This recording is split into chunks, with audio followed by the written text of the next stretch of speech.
players get their hearts pumping so they can give it all they've got on the ice. But what about the head coach? While most would consider them the brains of the team, Get on him! Get on him! it's actually their heart that's working overtime. Many factors can elevate your heart rate. Your first thought is probably physical activity, but there are other triggers during a hockey game that can elevate your heart rate. It's not just the players who feel the pressure. If you're a fan, the excitement of a game really gets your heart pumping. But if you're a coach, it's the tension and adrenaline of a game that can elevate your heart rate. So why exactly does that happen?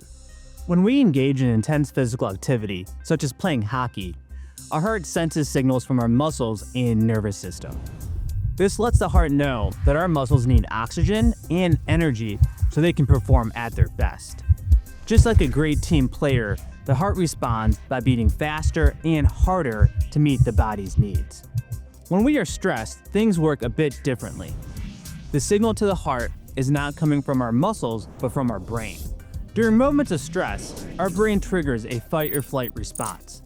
This tells the heart to beat a bit faster, increasing blood flow to prepare the body for action. The other major difference with stress is that there are fewer of the metabolic hormones in our bloodstream that allow our blood vessels to relax.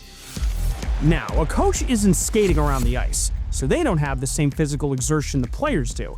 But is the elevated heart rate coaches experience from stress a bad thing?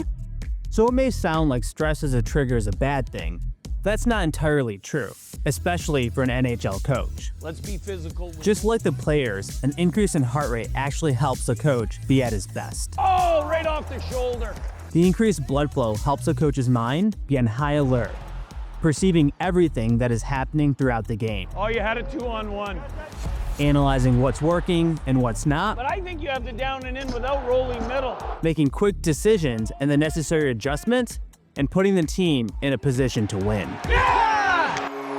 Okay, so even though he isn't lacing up the skates, how does the coach's stress compare to that of his players? A coach's heart is not beating as fast or as hard as their players. They aren't physically exerting themselves to the same extent, and their peak heart rate is lower.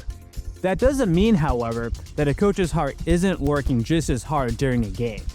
A player's heart rate is hitting more peaks and valleys as they go all out on the ice and then get to rest between shifts. The coach's heart rate isn't hitting those same peaks, but it is consistently elevated nearly the entire game. We can still see slight peaks at crucial moments of the game, such as during a key power play or right after a big goal.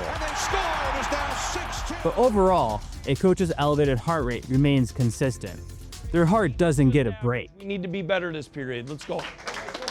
So, while a coach isn't out there skating with the team, their heart is definitely in the game, figuratively and literally. Go, Shannon, go. The science shows that the coach's heart is a vital part of his performance. Good job, Richie. Good job. And nothing gets my heart pumping quite like the science of St. Louis Blues hockey.